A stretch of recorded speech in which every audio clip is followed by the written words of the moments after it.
معزز سامعین کرام، السلام علیکم ورحمۃ اللہ تعالی وبرکاتہ۔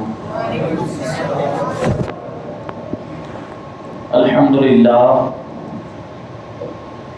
للہ رب العالمین والعاقبۃ للمتقین والصلاۃ والسلام علی سید الانبیاء والمرسلین وعلى آلہ واصحابہ اجمعین، اما بعد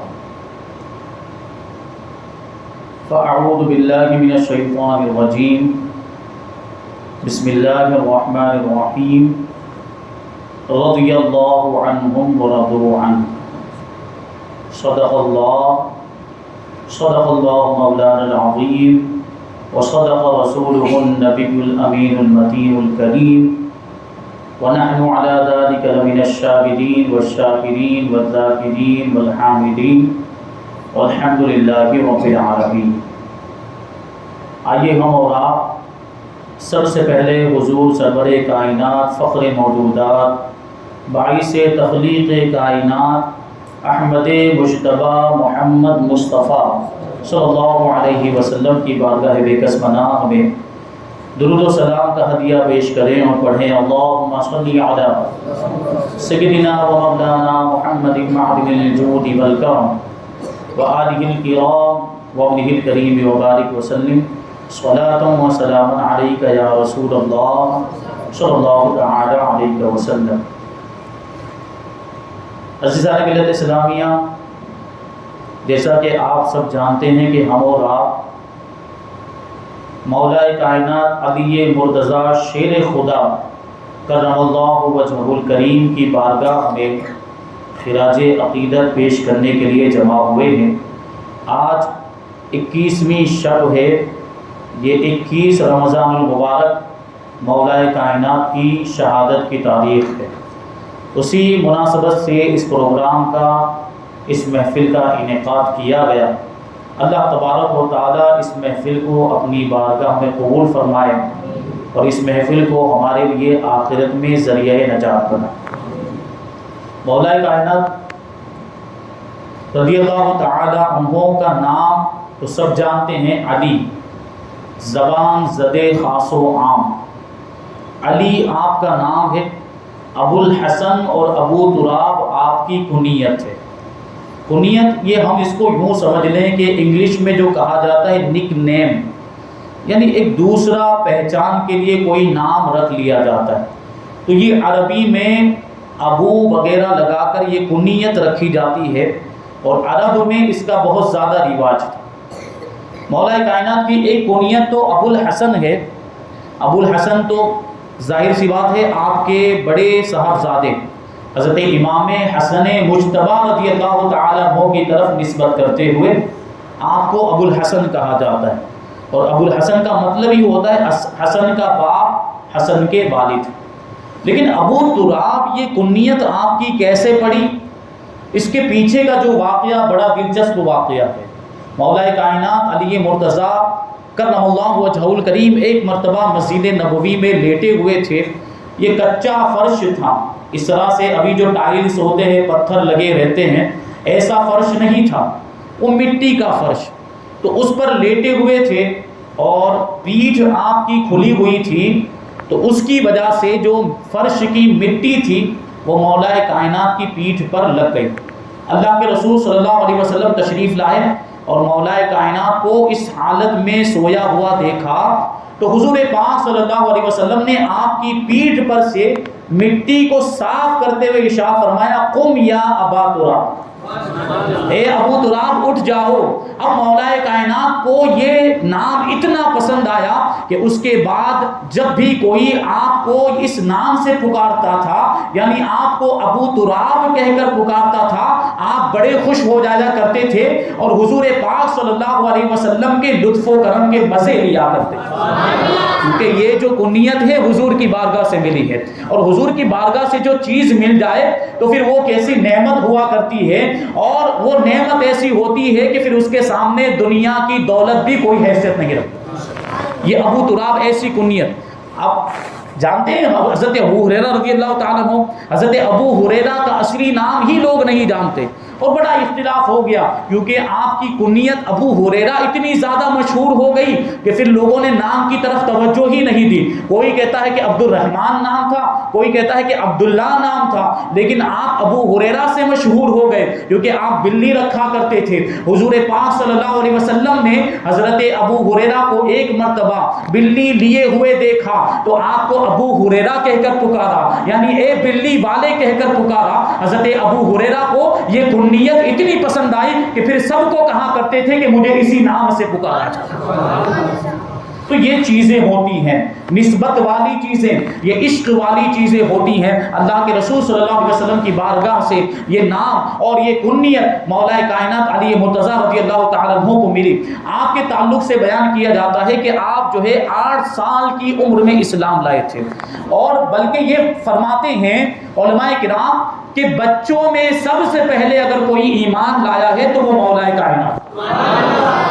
تاریخ الخلفاء کے اندر وہ مختلف روایتیں لکھی ہے، ایک روایت میں 8 سال کی عمر کا ذکر ہے، ایک روایت میں 9 سال کی عمر کا ذکر ہے، اور ایک روایت میں 8 سال کی 10 سال کی عمر کا ذکر ہے۔ اس طرح کی مختلف روایتیں ہیں۔ اعلیٰ حضرت رضی اللہ تعالیٰ عنہ نے اپنے ایک رسالے جس کا نام ہے تنزیہ المکانۃ الحیدریہ، اس میں اعلیٰ حضرت رضی اللہ تعالیٰ عنہ نے لکھا ہے کہ آپ 8-10 سال کی عمر میں ایمان لائے۔ اب یہ جو قول یہ اس طرح کا بول دیا جاتا ہے، 8-10 سال ہم بول دیتے ہیں تو یہ تینوں کو شامل ہو گیا ہے یہ قول، 8 کو بھی شامل ہو گیا، 9 کو بھی شامل ہو گیا، اور 10 کو بھی شامل ہو گیا۔ مولا کائنات حضور پاک صلی اللہ علیہ وسلم کے چچا زاد بھائی ہیں حضرت علی مرتضیٰ رضی اللہ تعالیٰ عنہ، جانتے ہیں ہاں کہ ابو طالب کے بیٹے ہیں جو حضور پاک صلی اللہ علیہ وسلم کے چچا ہیں۔ اس اعتبار سے حضور پاک صلی اللہ علیہ وسلم حضرت علی رضی اللہ تعالیٰ عنہ کے چچا زاد بھائی بھی ہیں۔ اور حضرت علی رضی اللہ تعالیٰ عنہ ایمان کیسے لائے؟ یہ ایمان لانے کا واقعہ بھی بڑا دلچسپ ہے۔ ایک مرتبہ رات کو حضور پاک صلی اللہ علیہ وسلم اور ام المؤمنین حضرت خدیجہ الکبریٰ رضی اللہ تعالیٰ عنہ، یہ دونوں حضرات نماز پڑھ رہے تھے۔ حضرت علی رضی اللہ تعالیٰ عنہ حضور پاک صلی اللہ علیہ وسلم کی پرورش ہی میں رہا کرتے تھے، کیونکہ کیا ہوا تھا، ایک مرتبہ قریش میں قبیلے میں عرب میں یہ جو ہے کہ قحط پڑ گیا، اس کی وجہ سے بہت تکلیفوں کا سامنا، دشواریوں کا سامنا، تو حضور پاک صلی اللہ علیہ وسلم نے ابو طالب پر عیال کا بوجھ کم کرنے کے لیے حضرت علی کو لے لیا تھا کہ علی کو مجھے دے دو، میں علی کی پرورش کروں گا۔ اب حضرت علی نے جب ہوش سنبھالا تو اپنے آپ کو حضور کی گود میں پایا، حضور کے جمال جہاں آرا کو دیکھا، چہرے زیبا کو دیکھا، حضور کی عادتیں سیکھی، حضور کے پیارے طریقے سیکھے، حضور کی باتیں سنی۔ اسی وجہ سے مولا کائنات نے کبھی بھی بتوں کی پوجا نہیں کی ہے، کبھی بھی شرک نہیں کیا۔ اسی وجہ سے تو آپ کے نام کے آگے کرم اللہ وجہہ کریم لگتا ہے۔ یہ حضور کی صحبت کا نتیجہ، بچپن ہی سے حضور کی پرورش میں آ گئے تھے تو حضور کے گھر میں رہا کرتے تھے۔ تو جب رات کو بیدار ہوئے تو کیا دیکھا کہ حضور پاک صلی اللہ علیہ وسلم اور ام المؤمنین حضرت خدیجہ الکبریٰ رضی اللہ تعالیٰ عنہ یہ نماز پڑھ رہے ہیں۔ تو چھوٹے بچوں کے معاملات کیا ہوتے ہیں آپ جانتے ہیں کہ سوال زیادہ پوچھتے ہیں، کچھ بھی نئی چیز دیکھتے ہیں تو اس کے تعلق سے سوال کرنا شروع کر دیتے ہیں۔ تو مولا کائنات چھوٹی سی عمر ہے، 8 سال مان لیجئے یا 9 سال مان لیجئے، پوچھنے لگے کہ یہ آپ لوگ کیا کر رہے ہیں، یہ طریقہ کیا ہے؟ یہ تو کیونکہ ان کے لیے نئی چیز تھی، نماز اس سے پہلے انہوں نے کسی کو پڑھتے ہوئے نہیں دیکھا تھا، اس لیے مولا کائنات نے حضور سے پوچھا کہ یہ آپ کیا کر رہے ہیں؟ اللہ کے رسول صلی اللہ علیہ وسلم نے ارشاد فرمایا کہ یہ اللہ کا وہ دین ہے جس کو اللہ تبارک و تعالیٰ نے اپنے لیے منتخب فرما لیا ہے، اور اسی دین کی تبلیغ و اشاعت کے لیے مجھے رسول بنا کر دنیا میں بھیجا ہے۔ میں بھی تمہیں اسی رب کی طرف بلاتا ہوں جو اکیلا ہے، جس کا کوئی شریک نہیں ہے، میں اسی کی عبادت کا تمہیں حکم دیتا ہوں، تم ایمان لے آؤ، کلمہ پڑھ لو۔ مولا کائنات چونکہ ابھی چھوٹے تھے، عرض کرتے ہیں کہ یا رسول اللہ صلی اللہ تعالی علیہ وسلم، میں اس وقت تک آپ کی بات کو قبول نہیں کروں گا جب تک کہ میں اپنے والد ابو طالب سے اس بارے میں مشورہ نہ کر لوں، چونکہ حضور پاک صلی اللہ علیہ وسلم کو ابھی راز کا فاش ہونا منظور نہیں تھا، مسلمانوں کی تعداد کم تھی، اس لیے حضور پاک صلی اللہ علیہ وسلم نے حضرت علی سے کہا کہ اگر تم ایمان نہیں لاتے تو ٹھیک ہے، لیکن یہ معاملہ لوگوں کے سامنے ظاہر مت کرنا، اس کے بارے میں لوگوں کو مت بتانا۔ بات آئی گئی ہو گئی، مولا کائنات علی مرتضیٰ رضی اللہ تعالیٰ عنہ رات کو تو اس وقت ایمان نہیں لائے، اور جو ہے کہ وقت لے کر مشورہ کرنے کے لیے کہہ کر بات کو جو ہے کہ اس وقت ٹال دیا تھا، لیکن چونکہ اللہ تبارک و تعالیٰ نے ایمان کو آپ کے دل میں واضح فرما دیا تھا، اس لیے جیسے ہی صبح کا سورج طلوع ہوا، مولا کائنات حضور کی بارگاہ میں حاضر ہو گئے، اور حاضر ہونے کے بعد کہتے ہیں یا رسول اللہ مجھے آپ کی ساری باتیں منظور ہیں، مجھے کلمہ پڑھا کے مسلمان بنا دیجیے۔ اس طریقے سے مولا کائنات علی مرتضیٰ رضی اللہ تعالیٰ عنہ کلمہ پڑھ کے مسلمان ہو گئے۔ اب کیا ہوا، پوری زندگی حضور پاک صلی اللہ علیہ وسلم کے ساتھ رہے، ہر موڑ پر، ہر موقع پر، زندگی کے ہر میدان میں، چاہے وہ جنگ کا میدان ہو یا صلح ہو، جیسا بھی موقع مولا کائنات نے حضور پاک صلی اللہ علیہ وسلم کا ساتھ دیا ہے۔ اور کیسی شان ہے اللہ تبارک و تعالیٰ نے آپ کو عطا فرمائی۔ ہجرت کا واقعہ تو آپ نے سنا ہوگا، ہجرت کے موقع پر جب اللہ کے رسول صلی اللہ علیہ وسلم ہجرت کر کے جانے لگے، ادھر دوسری جانب کفار مکہ ہیں جنہوں نے حضور پاک صلی اللہ علیہ وسلم کو قتل کرنے کا منصوبہ بنا لیا۔ اب راتوں رات حضور پاک صلی اللہ علیہ وسلم کفار جو ہے محاصرہ کیے ہوئے گھر کو ان پر کنکر ڈالتے ہیں، مٹی ڈالتے ہیں، اور ان کی نگاہوں کے سامنے سے حضور پاک نکل جاتے ہیں، لیکن ان کو نظر نہیں آتے۔ اللہ کے رسول صلی اللہ علیہ وسلم نے حضرت علی کو حکم دیا کہ علی آج میرے بستر پر سبز رنگ کی چادر اوڑھ کر تم لیٹ جانا میری جگہ پر، اور صبح ہونے کے بعد میرے پاس قریش کی کچھ امانتیں ہیں، جن جن لوگوں کی امانتیں ہیں وہ امانتوں کو تم ان کو واپس کر دینا، تمہیں کوئی تکلیف نہیں ہوگی، امانتیں واپس کر کے تم بھی مدینے چلے آؤ۔ اب حضرت علی رضی اللہ تعالیٰ عنہ ظاہر سی بات وہ جانتے تھے کہ کفار نے تو ارادہ بنایا ہوا ہے، منصوبہ بنایا ہوا ہے، پلاننگ کر چکے ہیں، حضور پاک صلی اللہ علیہ وسلم کو قتل کرنے کا پکا ارادہ بنا چکے ہیں۔ مولا کائنات یہ ساری باتیں جانتے تھے، لیکن وہ صحابی تھے، آج کل کے وہابی نہیں تھے۔ وہ بھی صحابی کیسے، مولا کائنات علی مرتضیٰ جیسے صاحب جن کو شاہ ولایت کہا جاتا ہے، جن کو مولا کائنات کہا جاتا ہے، اس امت کے اولیاء کو جو ولایت ملتی ہے ان کے دربار ہی سے ملا کرتی ہے، ایسے صحابی ان کے یقین کا عالم کیا ہوگا، ان کا عقیدہ کیسا ہوگا۔ وہ جانتے تھے کہ سورج جو ہے مشرق کی جگہ سے بجائے مغرب سے نکل سکتا ہے، لیکن میرے آقا کا فرمان غلط نہیں ہو سکتا۔ حضور نے فرما دیا تھا کہ علی تمہیں کوئی تکلیف نہیں ہوگی، تم واپس مدینہ چلے آنا، ہجرت کر کے تم بھی مدینہ پہنچ جانا۔ مولا کائنات رضی اللہ تعالیٰ عنہ جانتے تھے، اور وہ جو بستر جو تھا حضور پاک صلی اللہ علیہ وسلم کا، وہ آج اس وقت کانٹوں کی سیج بنا ہوا تھا، لیکن حضرت علی رضی اللہ تعالیٰ عنہ کے لیے وہ پھولوں سے سجا ہوا بستر تھا۔ مولا کائنات کو اس رات جیسی نیند آئی ہے وہ زندگی میں، پوری زندگی میں کبھی نہیں آئی۔ مولا کائنات کہتے ہیں کہ میں سویا اور چین کی نیند سویا، اور صبح جب اٹھا لوگوں نے بستر اٹھا کر دیکھا، چیک بھی کیا تھا، لیکن حضور پاک صلی اللہ علیہ وسلم کی جگہ پر حضرت علی کو پایا، تو کوئی تعرض نہیں کیا۔ حضرت علی رضی اللہ تعالیٰ عنہ صبح بیدار ہوئے، جن جن لوگوں کی امانتیں تھیں سب کو وہ امانتیں جو تھی وہ واپس کر دی۔ پھر ایسا نہیں کہ اسی دن آپ ہجرت کر کے مدینہ چلے گئے ہوں، بلکہ 3 دن تک حضرت علی رضی اللہ تعالیٰ عنہ مکہ مکرمہ میں رہے، کسی نے آپ کا بال بھی بیکا نہیں کیا۔ پھر آپ تیسرے دن ہجرت کر کے مدینہ منورہ آئے، اس وقت مسجد قباء جہاں پر آج بنی ہے وہاں پر حضرت کلثوم رضی اللہ تعالیٰ عنہ کا گھر تھا، حضور پاک صلی اللہ علیہ وسلم وہیں پر تشریف فرما تھے، حضرت علی رضی اللہ تعالیٰ عنہ وہیں حضور پاک صلی اللہ علیہ وسلم کی بارگاہ میں حاضر ہوئے۔ تو یہ ہجرت کا واقعہ، اللہ تبارک و تعالیٰ نے کیسی شان آپ کو عطا فرمائی، کیسی بہادری اور کیسی شجاعت آپ کو عطا فرمائی۔ ساری جنگوں میں آپ شریک ہوئے، کچھ جنگیں ایسی تھی جن میں حضور پاک صلی اللہ علیہ وسلم نے آپ کو حکم دیا تھا مدینہ منورہ میں رہنے کا، اس لیے ان جنگوں میں شریک نہیں ہو سکے، جبکہ جنگ بدر میں بھی آپ شریک ہوئے، جنگ احد میں بھی آپ شریک ہوئے، اور آپ کے تعلق سے جو امتیازی شان رکھتی ہے وہ جنگ خیبر، جس میں آپ کو فاتح خیبر کا لقب لقب ملا ہے، اس جنگ کو کیسے فراموش کیا جا سکتا ہے؟ ساری جنگوں کے واقعات تو بیان نہیں کیے جا سکتے، جنگ خیبر کا واقعہ کہ کیسی شان، اور یہ جو آپ کو فاتح خیبر کا جو لقب ملا ہے وہ کیسے ملا؟ یہ خیبر کا جو قلعہ تھا یہ مراحب کا قلعہ تھا، اور یہ بڑا مضبوط قلعہ تھا، یہاں کا جو حکمران تھا اس کا نام تھا مراحب، یہ بڑا مضبوط قلعہ تھا۔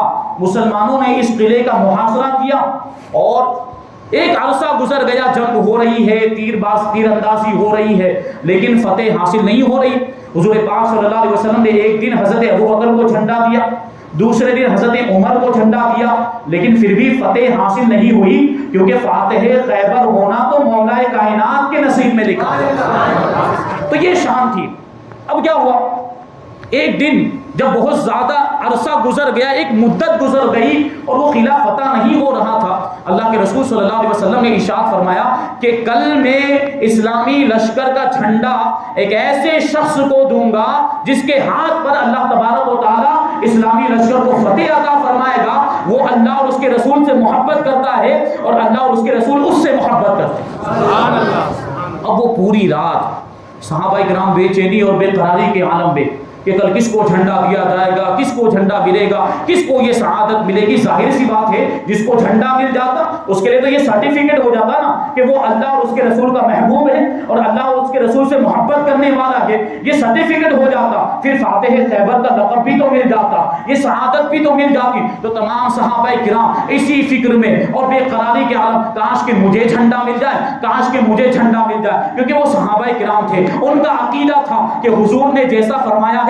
ویسا ہی ہونے والا ہے، کل جس کو حضور جھنڈا عطا فرمائیں گے اس کے ہاتھ پر اللہ فتح ضرور عطا فرمائے گا۔ یہ صحابہ کرام کا عقیدہ تھا۔ جب دوسرا دن آیا، صحابہ کرام حضور پاک صلی اللہ علیہ وسلم کی بارگاہ میں پہنچ گئے۔ اب تمام صحابہ کرام حضور پاک صلی اللہ علیہ وسلم کے چہرے مبارک کو دیکھ رہے ہیں اور لب مبارک کی جنبش کو آپ جو سارے صحابہ کرام تھے وہ انتظار کر رہے ہیں کہ کب حضور پاک صلی اللہ علیہ وسلم کے لب مبارک حرکت کرتے ہیں اور حضور پاک صلی اللہ علیہ وسلم کس کا نام لیتے ہیں۔ کہ اتنے میں حضور پاک صلی اللہ علیہ وسلم نے ارشاد فرمایا اینا علی ابن ابی طالب، علی ابن ابی طالب کہاں ہیں؟ لوگوں نے کہا یا رسول اللہ صلی اللہ تعالی علیہ وسلم ان کو تو آشوب چشم ہو گیا ہے، ان کی آنکھ دکھ رہی ہے، ہم کہتے ہیں آنکھ آئی ہوئی ہے۔ حضور پاک صلی اللہ علیہ وسلم نے کہا علی کو بلایا جائے۔ اب علی کو بلایا گیا، علی حضور پاک صلی اللہ علیہ وسلم کی بارگاہ میں حاضر ہوئے۔ اللہ کے رسول صلی اللہ علیہ وسلم نے اپنا لعاب دہن حضرت علی کی آنکھ میں لگا دیا۔ روایت میں آیا ہے فبصق رسول اللہ صلی اللہ علیہ وسلم فی عینیہ فبرأ، رسول پاک صلی اللہ علیہ وسلم نے جیسے ہی اپنا لعاب دہن حضرت علی کی آنکھ میں ڈالا ہے، وہ آنکھ کی تکلیف ایسے دور ہو گئی جیسے کہ پہلے کوئی تکلیف تھی ہی نہیں۔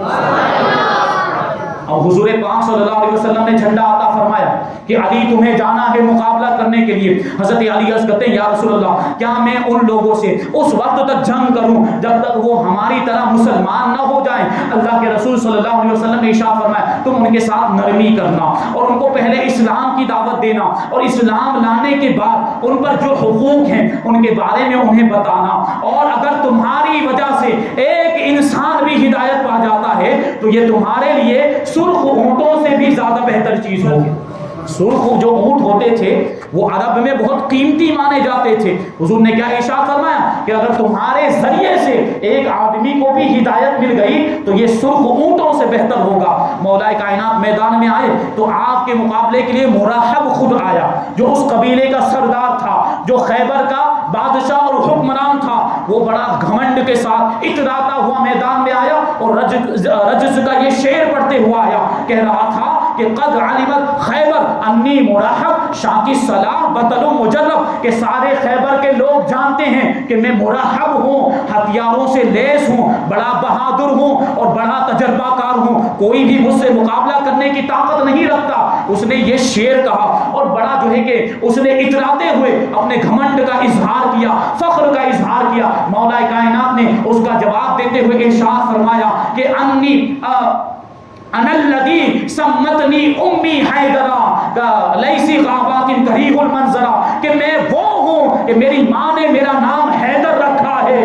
اور میں کچھار کے شیر کی طرح خوفناک شکل رکھتا ہوں، مجھ سے مقابلے کے لیے آ جا۔ جب وہ قریب آیا مولا کائنات نے ایسا ایک وار اس پر کیا ہے کہ وہ وار اس کے پیشانی کو چیرتا ہوا اس کی کن پٹی تک تلوار پہنچ گئی اور وہ وہیں پر ڈھیر ہو گیا اور مولا کائنات نے فتح کا اعلان فرما دیا۔ پھر کیا ہوا؟ وہ جو قلعہ تھا نا اس کا دروازہ مولا کائنات نے ایک ہاتھ سے پکڑ کے اکھاڑ دیا اور اپنی پیٹھ پر رکھ لیا، کیونکہ تھوڑا اونچائی پر تھا، چڑھنے کے لیے مولا کائنات نے وہ دروازہ اپنی پیٹھ پر رکھ لیا۔ اب مسلمان اس دروازے پہ چڑھتے، صحابہ کرام اس دروازے کے ذریعے سے قلعے کے اندر داخل ہو گئے، پھر مولا کائنات نے وہ دروازے کو وہیں پر رکھ دیا۔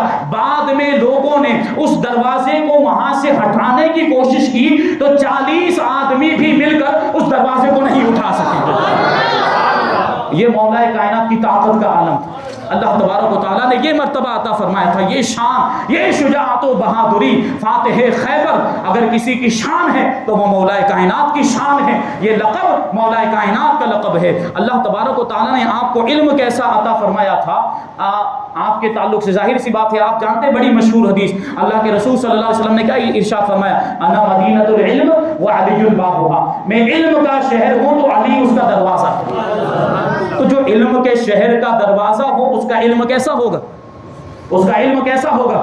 مولا کائنات نے کیا ارشاد فرمایا کہ اگر میں بسم اللہ کی تفسیر لکھوں نا تو بسم اللہ کی تفسیر سے 70 اونٹ بھر دوں۔ 70 اونٹ، 70 اونٹ کس کو کہے جاتے؟ 70 اونٹ کتنا بوجھ اٹھاتے ہیں، اور پھر اس کے اجزاء تیار کیے جائیں، یعنی ایک ایک کتاب تیار کی جائے اگر تو کئی ہزاروں کی تعداد میں وہ کتابیں ہو جائیں گی۔ یہ مولا کائنات کے علم کا عالم تھا۔ ایک یہودی مولا کائنات کی بارگاہ میں آیا اور آنے کے بعد کہنے لگا کہ آپ لوگوں کا دعویٰ ہے کہ قرآن کے اندر ہر چیز کا بیان موجود ہے، وَنَزَّلْنَا عَلَيْكَ الْكِتَابَ تِبْيَانًا لِكُلِّ شَيْءٍ، کہ ہم نے آپ پر ایسی کتاب نازل کی جس میں ہر چیز کا روشن بیان موجود ہے۔ ہمارا عقیدہ ہے کہ قرآن کے اندر ہر چیز کا بیان موجود ہے۔ یہ الگ بات ہے کہ ہر کوئی ہر چیز کے تعلق سے اس میں سے معلومات نکال نہیں سکتا، یہ تو جیسا جس کا ظرف ہوتا ہے، جیسا علم ہوتا ہے وہ ویسی ہی معلومات قرآن سے حاصل کرتا ہے۔ یہ قرآن کی گہرائیوں کا عالم۔ حضرت عبداللہ ابن عباس رضی اللہ تعالیٰ عنہ یا غالباً حضرت ابوبکر مجاہد رضی اللہ عنہ، حضرت عبداللہ ابن عباس یا حضرت عبداللہ ابن مسعود کا واقعہ یوں ہے کہ آپ نے ارشاد فرمایا کہ اگر میرے اونٹ کی رسی بھی کھو جائے تو میں اسے قرآن میں تلاش کر لوں گا۔ اور حضرت ابوبکر مجاہد رضی اللہ تعالیٰ عنہ سے لوگوں نے پوچھا کہ یہ جو بات کہی جاتی ہے کہ قرآن کے اندر ہر چیز کا بیان ہے، تو اعتراض کرنے والے نے اعتراض کیا کہ آپ کہتے ہیں، آپ کا دعویٰ ہے کہ ہر چیز کا بیان ہے، تو یہ مسافر خانوں کا بیان کہاں پر ہے؟ قرآن مجید کے اندر مسافر خانوں کا، یہ سرائے جو ہوتی ہیں، جانتے ہیں نا مسافر خانہ، گیسٹ ہاؤس، ہم جاتے ہیں کہیں پر سفر کرنے اور وہاں ہمیں ٹھہرنا ہوتا ہے تو ہم مسافر خانے میں جاتے ہیں، وہاں پر ہم جو ہے کہ انٹری کرواتے ہیں اور ہمیں جو ہے کہ جتنا رکنا ہوتا ہے 24 گھنٹے کے لیے یا جو ہے کہ 2 دن کے لیے، 1 دن 2 رات، جو بھی رکنا ہوتا ہے ہم وہاں پر لکھواتے ہیں۔ وہاں پہ ہماری مستقل سکونت ہوتی ہے؟ نہیں، بلکہ ہم عارضی طور پر وہاں پر رہتے ہیں کہ تھوڑے دن کے لیے، جب تک ہم وہاں پہ سفر کرنے کے لیے، گھومنے پھرنے کے لیے گئے، وہیں تک اس مسافر خانے میں رہیں گے اور پھر رخصت ہو کر چلے جائیں گے۔ مسافر خانے کا یہی تو مطلب ہوتا ہے۔ تو حضرت ابوبکر مجاہد سے کسی نے یہی سوال پوچھا کہ یہ مسافر خانوں کا ذکر قرآن مجید میں کہاں پر ہے؟ تو حضرت ابوبکر مجاہد جو بہت بڑے مفسر ہیں وہ جواب دیتے ہیں کہ ہاں، یہ سرایوں کا ذکر بھی قرآن مجید کے اندر موجود ہے، مسافر خانوں کا ذکر بھی قرآن مجید کے اندر موجود ہے۔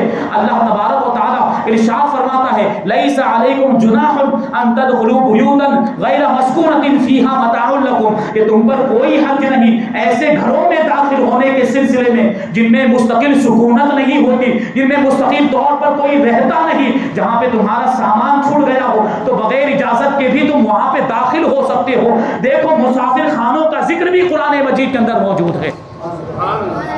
تو اسی طریقے سے وہ یہودی حضرت علی کی بارگاہ میں آیا اور اس نے بھی یہی بات کہی کہ آپ لوگوں کا دعویٰ ہے کہ قرآن مجید کے اندر ہر چیز کا روشن بیان موجود ہے۔ حضرت علی رضی اللہ تعالیٰ عنہ کی جو داڑھی مبارک تھی وہ بڑی گھنی تھی، اور وہ جو یہودی آیا تھا سوال پوچھنے کے لیے اس کی داڑھی کھس کھسی تھی، یہ ہلکی پھلکی داڑھی، کھس کھسی داڑھی جس کو کہا جاتا ہے۔ تو وہ یہودی کہنے لگا کہ آپ لوگوں کا دعویٰ ہے قرآن مجید کے اندر ہر چیز کا روشن بیان موجود ہے، بتائیے آپ کی داڑھی کا اور میری داڑھی کا ذکر قرآن میں کہاں پر ہے؟ آپ کی داڑھی کا اور میری داڑھی کا ذکر کہاں پر ہے؟ مولا کائنات نے بغیر سوچے ہوئے ارشاد فرمایا ہاں قرآن مجید کے اندر تیری داڑھی کا بھی ذکر ہے اور میری داڑھی کا بھی ذکر ہے۔ اللہ تبارک و تعالی ارشاد فرماتا ہے والبلد الطیب یخرج نباتہ بإذن ربہ والذی خبث لا یخرج الا نکدا، کہ جو پاکیزہ زمین ہوتی ہے اس میں جو سبزہ اگتا ہے وہ اللہ کے حکم سے بڑا ہی اچھا اگتا ہے، لیکن جو بنجر زمین ہوتی ہے وہاں کچھ بھی نہیں اگتا، اگر اگتا بھی ہے تو تھوڑا سا ہی اگتا ہے۔ تیری داڑھی کا ذکر بھی موجود اور میری داڑھی کا ذکر بھی موجود ہے۔ یہ مولا کائنات کا علم، اللہ تبارک و تعالیٰ نے ایسی شان اور فیصلے بڑے مشہور ہیں۔ مولا کائنات نے ایسے عجیب و غریب فیصلے کیے ہیں، حیرت انگیز فیصلے مولا کائنات کے۔ ایک واقعہ بیان کروں گا پھر آگے بڑھ جاؤں گا، وقت زیادہ ہو رہا ہے۔ ایک مرتبہ کیا ہوا کہ 3 لوگ مولا کائنات کی بارگاہ میں حاضر ہوئے اور آنے کے بعد کہنے لگے کہ یہ 17 اونٹ ہیں، ان 17 اونٹوں کو آپ کو ہمارے درمیان تقسیم کرنا ہے، لیکن یہ بات آپ کو ذہن میں رکھنی ہے کہ ہم میں سے ایک شخص کا نصف حصہ ہے یعنی آدھا حصہ ہے، اور ایک شخص کا 1/3 حصہ یعنی 1/3 ہے، اور ایک شخص کا 9واں حصہ ہے۔ اب آپ خود ہی اندازہ لگائیں 17 کا آدھا حصہ کتنا ہوگا؟ 17 کے اگر آدھے کریں تو کتنے ہوں گے؟ 8.5، اور 17 کا 1/3 حصہ کتنا ہوگا؟ 5.25، اور 9واں حصہ یہ 2 سے کم ہوگا کہ نہیں ہوگا؟ اب اس نے شرط یہ لگائی کہ آپ کو تقسیم کرنا ہے، لیکن کسی بھی اونٹ کو کاٹ نہیں سکتے کہ اونٹ کو کاٹ کے لاؤ گوشت کو تقسیم کر دیا، نہیں، ایسا بھی نہیں ہونا چاہیے۔ اور پھر قیمت بھی نہیں دلا سکتے کہ ایک آدمی کو ایک پورا اونٹ دے دیا اور دوسرے کا حصہ جو اس کے اندر چلا گیا اس کی قیمت دلوا دی۔ تو یہ بڑی جو ہے کہ حیرت انگیز بات تھی، لوگ حیران کہ اب کس طرح فیصلہ کریں گے کہ 17 اونٹ ہیں، ایک کو آدھا دینا ہے، ایک کو 1/3 دینا ہے، ایک کو 9واں حصہ دینا ہے، اور کسی اونٹ کو کاٹ بھی نہیں سکتے اور کسی کی قیمت بھی نہیں دلا سکتے۔ اب سب سوچ رہے تھے، دیکھتے ہیں کہ مولا کائنات کیسے فیصلہ کرتے ہیں۔ مولا کائنات نے اپنے خادم کو حکم دیا جاؤ ہمارے باڑے میں سے جو ہمارے اونٹ رکھے ہوئے ہیں اس میں سے ایک اونٹ لے کر آؤ۔ خادم ایک اونٹ لے کر آیا، مولا کائنات نے حکم دیا کہ یہ 17 اونٹوں کی جو لائن ہے ہمارے اونٹ کو اس لائن میں کھڑا کر دو۔ 17 اونٹوں کی لائن میں ایک اونٹ لا کر کھڑا کر دیا۔ اب کتنے ہو گئے؟ 18 ہو گئے۔ اب 18 کا آدھا کرو 9، جو جس کا آدھا تھا اس کو 9 اونٹ دے دیے، اور 1/3 والا اب 17 کا 1 جو 18 کا 1/3 کتنا ہوگا؟ 1/3 کتنا ہوگا؟ 6۔ ذہن کو حاضر رکھیں، 1/3 کتنا ہوگا 18 کا؟ تو جس کا 1/3 حصہ تھا اس کو 6 دے دیے۔ اب 9واں حصہ کتنا ہوگا؟ 2، وہ 2 بھی اس کو دے دیے۔ اب اندازہ، اب حساب لگائیں یہ ٹوٹل کتنے بنتے؟ پہلے والے کو کتنے دیے؟ 9 دیے، دوسرے والے کو کتنے دیے؟ 6، کتنے ہوئے؟ 15 ہوئے، اور تیسرے کو کتنے دیے؟ 2، 17 ہوئے کہ نہیں؟ اس کے 17 کے 17 تقسیم ہو گئے، اور مولا کائنات کا اونٹ وہیں کا وہیں سلامت رہا۔ خادم کو حکم دیا لو یہ لے جاؤ اور اونٹ اپنے باڑے میں جا کر اسے باندھ دو۔ یہ فیصلے ہوا کرتے تھے مولا کائنات کے۔ یہ علم آپ کو اللہ تبارک و تعالیٰ نے عطا فرمایا۔ بہت سارے واقعات بھی سنائے جا سکتے ہیں لیکن وقت کی کمی۔ مولا کائنات رضی اللہ تعالیٰ عنہ شاہ ولایت، منبع ولایت ہے۔ اولیاء کرام کو، اس امت کے اولیاء کرام کو ولایت جو ملتی ہے یہ مولا کائنات کے دربار سے ملا کرتی ہے۔ اب ہم غوث پاک کو دیکھیں تو کیسی کیسی کرامتیں موجود ہیں، اب ہم خواجہ غریب نواز کو دیکھیں تو کیسی کیسی کرامتوں کا ظہور ہوا۔ جب امت کے اولیاء کرام سے ایسی ایسی کرامتیں ظاہر ہو سکتی ہیں تو جو اولیاء کرام کے سردار ہوں، جو شاہ ولایت ہوں، جن کو مولا کائنات کہا جاتا ہے، ان کی کرامتیں نہیں ہوں گی؟ بے شمار کرامتیں موجود ہیں۔ ایک مرتبہ کیا ہوا کہ مولا کائنات علی مرتضیٰ رضی اللہ تعالیٰ عنہ کوفہ میں موجود تھے، کوفہ کو دارالخلافت بنایا تھا۔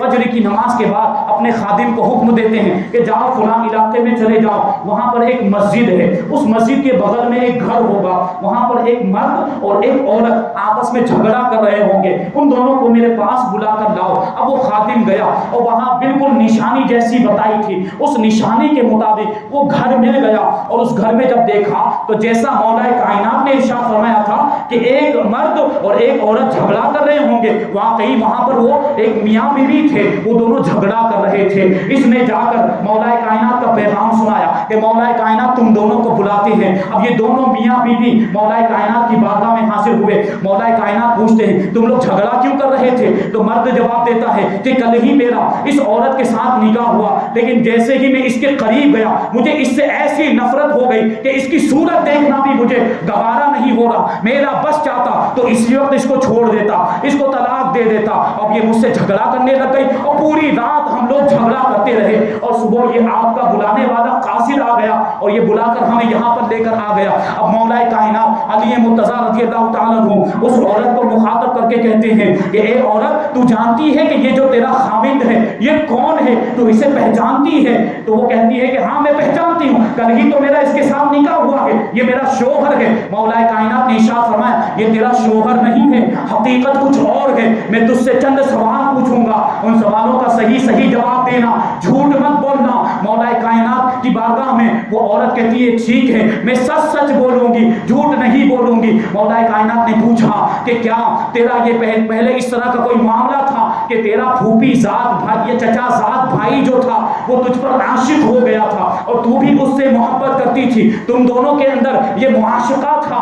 ایک رات کو تو کسی ضرورت کی وجہ سے باہر نکلی تھی گھر سے، تو وہ جو تیرا بھائی تھا چچا ذات بھائی اس نے موقع پا کر تجھ کو پکڑ لیا، تیرے ساتھ اس نے زنا کیا اور اس کی وجہ سے تو حاملہ ہو گئی تھی۔ تو وہ جو ہے کہ تصدیق کرتی ہے کہ ہاں ایسا معاملہ تھا، ہم دونوں کا معاشقہ تھا، ہم دونوں کے درمیان محبت تھی اور اس رات کو ایسا واقعہ پیش آیا تھا، اس نے میرے ساتھ زنا کیا اور میں حاملہ بھی ہو گئی۔ اب مولا کائنات آگے ارشاد فرماتے ہیں کہ تو نے اپنے حمل کو اپنے باپ سے چھپا کے رکھا تھا، لیکن تیری ماں یہ سب کچھ جانتی تھی، ماں کو سارا واقعہ معلوم تھا، وہ ساری باتیں جانتی تھی۔ جب بچے کے پیدا ہونے کا وقت آیا تو وہ رات تھی، تو تیری ماں تجھے لے کر گھر سے باہر چلی گئی۔ جب بچہ پیدا ہوا تو تو نے بچے کو لے کر ایک دیوار کے پیچھے ڈال دیا اور پھر دیکھنے لگی کہ بچے کا کیا ہوتا ہے۔ تھوڑی دیر کے بعد ایک کتا آیا اس بچے کے پاس اور اس بچے کو سونگھنے لگا، تو تجھے فکر لاحق ہوئی کہ وہ کتا بچے کو کوئی نقصان نہ پہنچا دے، اس لیے تو نے ایک پتھر لیا اور کتے کو بھگانے کے لیے وہ پتھر کتے کو مارا تھا، لیکن وہ پتھر کتے کو لگنے کے بجائے تیرے لڑکے کو لگ گیا تھا، تیرے بیٹے کو لگ گیا اور اس کی وجہ سے یہ سر میں سے خون نکلنے لگ گیا تھا اور سر زخمی ہو گیا۔ اب تیری ماں نے کیا کیا؟ تیری ماں نے ازار بند کو پھاڑا، اس میں سے ایک چندی ایک کپڑا نکالا اور اس کپڑے کو وہ بچے کے زخم پر باندھ دیا تھا، جس کی وجہ سے وہ خون نکلنا بند ہو گیا۔ اب وہ جو عورت تھی وہ تعجب کرتی ہے اور وہ کہتی ہے کہ یہ واقعہ آپ کو کیسے پتا چلا؟ اس واقعے کے بارے میں میرے اور میری ماں کے بارے میں کوئی جانتا ہے؟ میری ماں کے علاوہ کوئی جانتا ہی نہیں تھا، یا تو میں جانتی تھی یا میری ماں کو خبر تھی، آپ کو کیسے پتا چل گیا؟ رات کے اندھیرے کی بات، یہ مولا کائنات کا علم غیب ہے۔ جب مولا کائنات کے علم غیب کا یہ عالم ہے تو سردار کائنات کے علم غیب کا عالم کیا ہوگا؟ تو مولا کائنات نے ارشاد فرمایا اب سن آگے کیا ہوا۔ مولا کائنات ارشاد فرماتے تم لوگ تو چلے گئے، اب یہ یہاں تک تو وہ جانتی تھی نا، یہاں تک کی بات تو وہ خود جانتی، اس کے سامنے کا واقعہ، لیکن آگے کا واقعہ مولا کائنات ارشاد فرماتے ہیں تم لوگ تو وہاں سے چلے گئے تھے، پھر بعد میں اس بچے کے ساتھ کیا ہوا؟ ایک قافلے والے آئے، ایک قبیلے والے آئے، انہوں نے دیکھا کہ ایک بچہ پڑا ہوا ہے، انہوں نے اس بچے کو اٹھا لیا اور اس بچے کی پرورش کی، وہ بچہ جوان ہو گیا اور کوفہ میں آیا اور اسی بچے کی تیرے ساتھ شادی ہوئی ہے۔ یہ تیرا شوہر نہیں بلکہ تیرا بیٹا ہے۔ اللہ تبارک و تعالیٰ نے تجھے حرام کاری سے بچا لیا، جا اسے لے کر چلی جا، تو اس کی ماں ہے، یہ تیرا بیٹا ہے۔ یہ مولا کائنات کی کرامت اور آپ کے علم غیب کا عالم، اللہ تبارک و تعالیٰ نے ایسا مرتبہ آپ کو عطا فرمایا۔ جنگ صفین کے موقع پر جب آپ کے ساتھی جب جنگ کا ماحول تھا تو پانی کی کمی ہو گئی، جب پانی کی بہت زیادہ ضرورت محسوس ہوئی تو ادھر ادھر گھومنے لگے، پانی تلاش کرنے لگے، لیکن کہیں پر پانی نہیں ملا، تو آپ کے ساتھی آ کے عرض کرنے لگے کہ پانی نہیں مل رہا، تو کیا کیا جائے؟ تھوڑا سا آگے چلے تو ایک گرجا نظر آیا، چرچ، تو وہاں پہ جا کر پادری سے پوچھا کہ پانی کہاں پر ملے گا؟ تو پادری نے کہا یہاں سے 6 میل کے فاصلے پر پانی ملے گا۔ تو آپ کے ساتھ ہی مولا کائنات کی بارگاہ میں عرض کرتے ہیں حضرت اجازت دیجئے کہ ہم ہو سکتا ہے کہ اپنی طاقت ختم ہونے سے پہلے وہاں پر پہنچ جائے جہاں پر پانی ہے۔ تو مولا کائنات نے کیا ارشاد فرمایا؟ نہیں، اس کی ضرورت نہیں ہے، 6 میل کا سفر طے کرنے کی ضرورت نہیں ہے۔ آپ نے کیا کیا؟ اپنے گھوڑے کو مغرب کی طرف موڑا، اپنی سواری کو مغرب کی طرف موڑا، تھوڑی دور گئے اور جانے کے بعد ایک جگہ پر ایک زمین کے حصے کی طرف اشارہ کر کے ارشاد فرماتے یہاں سے کھودو۔ اب آپ کے ساتھیوں نے وہاں کھودنا شروع کر دیا۔ اب تھوڑی زمین کھودنے کے بعد ایک چٹان سامنے آ گئی۔ اس چٹان کا وہ جو بڑا پتھر تھا، اس کا معاملہ یہ تھا کہ آپ کے ساتھی اس کو نکالنے کی کوشش کر رہے ہیں، لیکن وہ چٹان نکل ہی نہیں رہی۔ ہر ہتھیار استعمال کیا۔ مولا کائنات نے ارشاد فرمایا اسی چٹان کے نیچے پانی ہے، اس چٹان کو تو ہٹانا ہی پڑے گا۔ یہ بھی تو علم غیب ہے، چٹان کے نیچے پانی اوپر سے نظر نہیں آ رہا، لیکن مولا کائنات کی نگاہ چٹان کے آر پار دیکھ رہی۔ اسی چٹان کے نیچے پانی ہے، اس چٹان کو تو ہٹانا پڑے گا۔ پھر کوشش کی آپ کے ساتھیوں نے اور بہت سارے ہتھیار استعمال کیے، لیکن کسی سے وہ چٹان ہل بھی نہ سکی۔ اب کیا ہوا؟ مولا کائنات آستین چڑھا کے میدان میں آ گئے اور صرف انگلیاں داخل کی ہے۔ بڑا پتھر ہوتا ہے نا، اس منظر کو آپ نے سامنے لائے۔ مولا کائنات نے اس پتھر کے نیچے انگلیاں داخل کی اور ہٹا کر ایک سائڈ پر پھینک دیا۔ اور اس پتھر کو جب ہٹایا ہے، اس کے نیچے پانی کا چشمہ اتنا میٹھا، اتنا اچھا، اتنا شیریں، اتنا ٹھنڈا اور صاف و شفاف پانی تھا کہ پورے سفر میں آپ کے ساتھیوں نے ایسا پانی پیا ہی نہیں تھا۔ خوب پانی پیا، سب نے پیا، اپنے ساتھیوں نے جو جانوروں کو بھی پلایا، جو برتن وغیرہ مشکیزیں تھے سب بھر لیے۔ اور پھر کیا ہوا؟ مولا کائنات نے حکم دیا کہ اب اس چٹان کو واپس رکھ دو اور اس چشمے کو بند کر دو، اس پر مٹی ڈال دو۔ یہ سارا منظر وہ جو گرجے کا پادری تھا نا، وہ دیکھ رہا تھا وہاں سے، وہ راہب۔ جب آپ نے یہ حکم دیا تو وہ وہاں سے گرجے میں سے آپ کی بارگاہ میں حاضر ہوا اور ادب کے ساتھ بڑی تعظیم کرتے ہوئے کہتا ہے کہ آپ کون ہیں؟ آپ پیغمبر ہیں؟ تو مولا کائنات کہتے نہیں، میں پیغمبر نہیں۔ وہ پوچھتا ہے کہ کیا آپ مقرب فرشتے ہیں؟ مولا کائنات نے کہا کہ نہیں، میں فرشتہ بھی نہیں ہوں۔ تو وہ راہب پادری پوچھتا ہے پھر آپ ہیں کون؟ تو حضرت علی رضی اللہ تعالیٰ عنہ جواب دیتے ہیں کہ میں محمد الرسول اللہ صلی اللہ تعالیٰ علیہ وسلم کا داماد اور ان کا خلیفہ ہوں۔ اتنا سننا تھا کہ وہ پادری کہتا ہے ہاتھ بڑھائیے، میں کلمہ پڑھ کے مسلمان ہونا چاہتا ہوں۔ اس نے پڑھ لیا اشہد ان لا الہ الا اللہ واشہد ان محمدا عبدہ ورسولہ۔ اب جو ہے کہ ظاہر سی بات ہے، مولا کائنات کو تعجب ہوا، یہ تو اچھی بات تھی کلمہ پڑھا دیا، لیکن تعجب بھی ہوا کہ یہ پادری جو اپنے مذہب کا عالم ہے، اور یہ اس طرح کے جو لوگ ہوتے ہیں جلدی سے اپنا مذہب چھوڑتے نہیں ہیں۔ مولا کائنات نے اس کو پوچھا کہ اتنی مدت سے تم اپنے مذہب کی پیروی کر رہے تھے، لیکن آج اچانک تم نے اسلام کیوں قبول کر لیا؟ تم مسلمان کیوں ہو گئے؟ تو وہ پادری جواب دیتا ہے کہ میں نے اپنی کتابوں کے اندر پڑھا تھا کہ یہ جو گرجا ہے یہ اسی کے ہاتھ پر فتح ہوگا جو اس چٹان کو ہٹائے گا، اور وہ یا تو پیغمبر ہوگا یا پیغمبر کا داماد ہوگا۔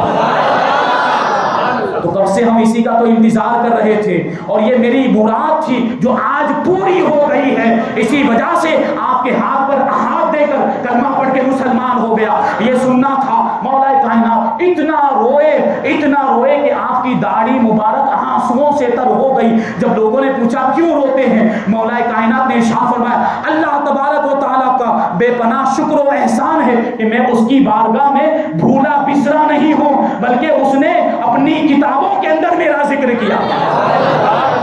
یہ ذکر اس نے آسمانی کتابوں کے اندر پڑھا ہوگا نا حضرت علی کا، تبھی تو وہ آیا تھا۔ یہ شان ہے مولا کائنات کی۔ مولا کائنات حضرت عثمان غنی رضی اللہ تعالیٰ عنہ کے بعد مسند خلافت پر رونق افروز ہوئے۔ آپ کی خلافت کا زمانہ 4 سال 8 مہینے 9 دن ہے۔ مولا کائنات رضی اللہ تعالیٰ عنہ کے خلافت کے دور میں بڑے جو ہے کہ واقعات پیش آئے، اور بڑی ایسی چیزیں ہیں حضرت امیر معاویہ رضی اللہ تعالیٰ عنہ کے ساتھ جو آپ کے معاملات ہوئے۔ ظاہر سی بات ہے یہ صحابہ کرام کے آپس کے اختلافات ہیں، ان کو مشاجرات صحابہ کہا جاتا ہے۔ اہل سنت و جماعت کا موقف یہ ہے کہ اس طرح کے معاملات میں ہم کو خاموش رہنا ہے، ہم کو سکوت اختیار کرنا، ہمیں کچھ بھی نہیں بولنا۔ ادھر معاملہ یہ تھا کہ حضرت علی رضی اللہ تعالیٰ عنہ نئے خلیفہ بنے تھے، خلافت کی ذمہ داریاں تھیں، اور حضرت امیر معاویہ کا مطالبہ یہ تھا کہ حضرت عثمان غنی رضی اللہ تعالیٰ عنہ کے قاتلین سے بدلہ لیا جائے۔ اسی میں معاملہ ہو گیا، اور اسی وجہ سے حضرت امیر معاویہ سے خطائے اجتہادی ہوئی تھی، جبکہ مولا کائنات حق پر تھے. اعلیٰ حضرت رضی اللہ تعالیٰ عنہ نے اہل سنت و جماعت کے موقف کو 4 لائن کے اندر بیان کر دیا. کیا ارشاد فرماتے ہیں؟ فرق مراتب بے شمار.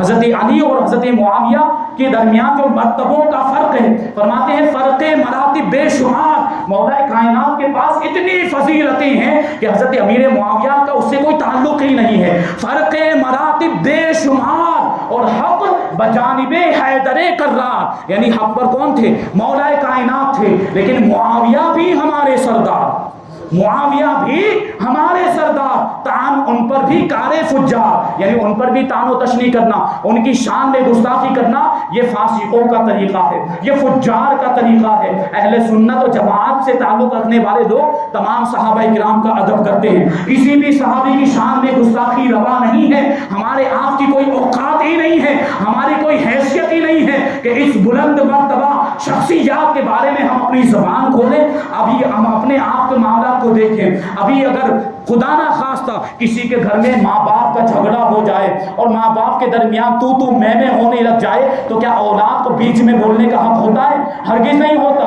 اگر خدا نہ خواستہ باپ جو ہے، یعنی اگر جو ہے کہ شوہر بیوی کو تھپڑ بھی مار دے تو پلٹ کر بیٹا باپ کو تھپڑ نہیں مار سکتا، کیونکہ اس کا مرتبہ نہیں ہے، اس کی اوقات نہیں ہے. باپ کا مرتبہ بڑا ہے. یہ تو دنیا کی مثال ہے. صحابہ کرام کا مرتبہ تو کیا ہے؟ صحابہ کرام کے بارے میں ارشاد فرمایا جاتا ہے کہ کوئی ولی کتنے بھی بڑے مرتبے کا کیوں نہ ہو جائے، چاہے غوث ہی کیوں نہ ہو جائے، قطب ہی کیوں نہ ہو جائے، وہ صحابی کے مرتبے تک نہیں پہنچ سکتا. کیونکہ صحابہ کو وہ ایک فضیلت حاصل ہے جو دنیا میں کسی کو حاصل نہیں ہو سکتی. وہ رسول پاک صلی اللہ علیہ وسلم کا دیدار ہے.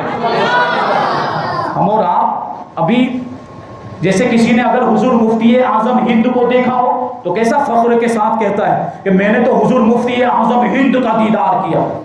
اور اگر کسی نے حضور محدث اعظم ہند کو دیکھا ہو وہ بھی بڑا فخر کے ساتھ کہتا ہے میں نے تو حضور محدث اعظم ہند کے چہرے کو دیکھا.